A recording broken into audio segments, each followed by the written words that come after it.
Back here with Coach Mangini. Back to the Cowboys, taking on the Rams. Rams would jump out to an early lead in this one. Todd Gurley makes it 20-7 on the 35-yard touchdown run. He and C.J. Anderson both had over 100 yards rushing on Saturday. Cowboys hung around, though. A little over 2 minutes left to play. Dak Prescott runs in for the score, cuts the lead to 8. That would be it. Rams wouldn't give the ball back. Jared Goff picks up the 3rd and 7. That would seal it. Final score, Rams win 30-22. Here's Dak Prescott after the loss. It's been a great season, obviously, just all the ups, all the downs. The team that we had are 3-5 and being counted out by everyone, but backs against the wall mentality, the way we were able to fight just to get to where we are right now is inspiring and incredible. All the men on this team. I'm proud of this team, but anytime you lose, especially when you know the team that we have and as close as we felt we were, it's not a good feeling. What's it feel like to win a playoff game? Feels good. Besides that? Feels good. Really good? Real good. Great, actually. Okay. But this ain't we still got one more. Keep winning. We gotta keep winning.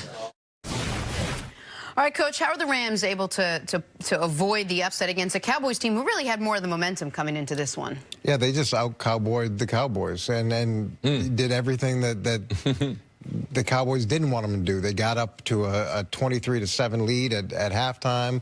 They were able to run the ball effectively. They took away the running game. They controlled the clock. It was everything that you expected on the Cowboys stat line is what the Rams did to the Cowboys, and that to me was the most surprising part of this game. And all that being said, Dallas still had a chance. 4th and 1 to start the fourth quarter. They stopped Zeke, and then even late when they had that drive, if they could have just pushed it along, it felt like that last drive took forever. They still had a chance, but I did not see this playing out this way, and I don't think anybody did in terms of just the lopsided running game statistics. I don't think anyone is shocked that the Rams won, but the style in which they won, where Dallas can't get to Jared Goff at all throughout the game.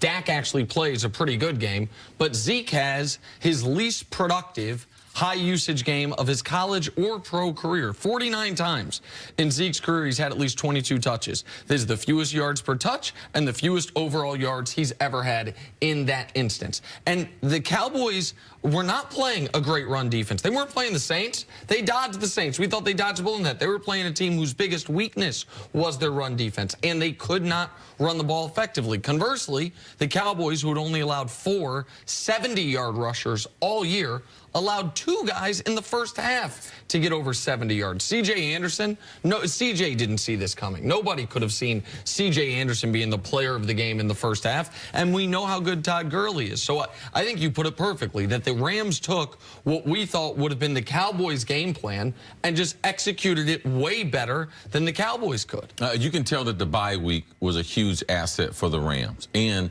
their big-ticket items, and Ndamukong Suh, Aaron Donald, they took it upon themselves, because I know Wade Phillips. He's coached on teams that I've been on, and he personally likes to challenge, especially his star players. And I guarantee you, he challenged them to the Ezekiel Elliott and this running attack that Dallas has. But I think that in watching the game, everyone hears about Dallas, but if you watch them, their offensive line has been question marks all season. They missed Travis Frederick at center, best center that we have. All right, they've had other guys who missed, but that interior part of that offensive line is not nearly as good. High draft pick Connor Williams from Texas, he was forced into starting this game, and you could see his struggles during the season, earlier in the season when he struggled. Oh, and Ndamukong Suh, they ate up the center and the guard gaps. The penetration into the backfield was a constant theme for the Rams, so that's how the Rams were able to play like the Cowboys and out-Cowboy the Cowboys in this game, Coach. And when you look at that defense for the Rams,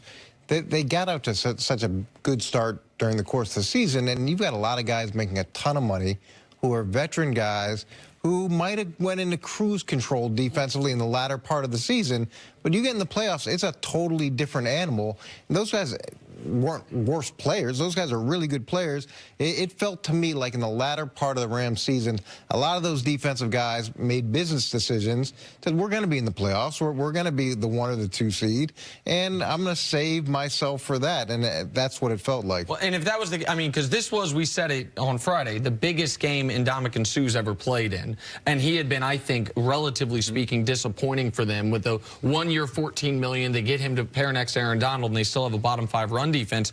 This was the best game he's played as a Ram. Like, he was all over the backfield. He was a big reason Zeke didn't get going. He was great in this game. So maybe, and he would be the first guy that I think of when you say a veteran player making a bit of a business decision late in the season. That would make a lot of sense with him. The cornerbacks and their coverages, they were not. They're part of that group. And when you're a veteran player, a hired gun, you're trying to win one season, you're driven a lot by your stats. So at the end, if you don't have stats, I need to get to the playoffs healthy. They were able to get the bye week, now get into the divisional round. They had a perfect matchup because they could play man-to-man on the outside and help those linebackers by putting another safety in the box. But penetration at the line of scrimmage was the difference in this attack. When we looked at this, go ahead. Oh, I was just going to say those stat lines, you're looking at sacks. Not a lot of people, you can't quantify the run defense to an individual.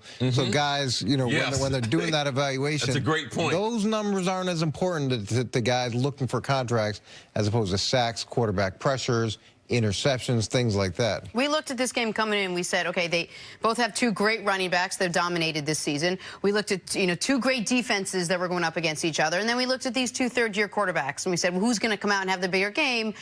I don't know. Dak Prescott didn't have a bad game. Jared Goff didn't have a bad game. Who played better between the 2? Well, that's why we put too much emphasis on the quarterback.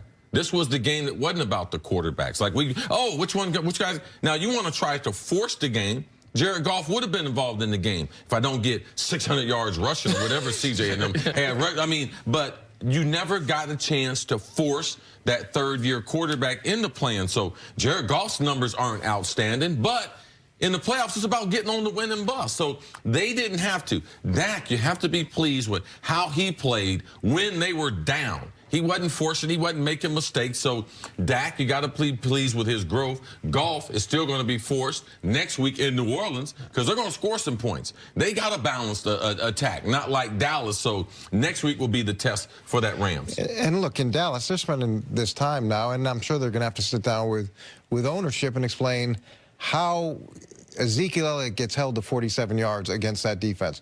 There's going to be some people that are going to have to answer that question. How does that happen? And then on the flip side, how do you give up 273 yards rushing to this offense? And look, I'm not taking anything away from CJ, but that's not what you're expecting. So there's some questions that are going to have to be answered this week with ownership as to how could this play out this way? Well, the reason why they need better interior defensive tackle play. That's what they have to look at. The Cowboys do. The linebackers weren't able to roam and dominate the game the way they were. Offensive line of the Rams, one of the biggest improvement stories. Andrew Whitworth getting his first playoff win, coming after 7 losses in Cincinnati and then losing last year with the Rams. He was 0 for 8 in his playoffs. So that Rams offensive line has really improved. All right, Coach, stick around. Coming up, how are the Patriots able to dominate the Chargers? That's next. This is First Things First. Coach Mangini whiffed on his pick on this game. Of the Chargers by, I think, 17. 17, Coach? That sounds like me, right? That's what you texted me. I'm going to look through our thread. Let's delete our thread.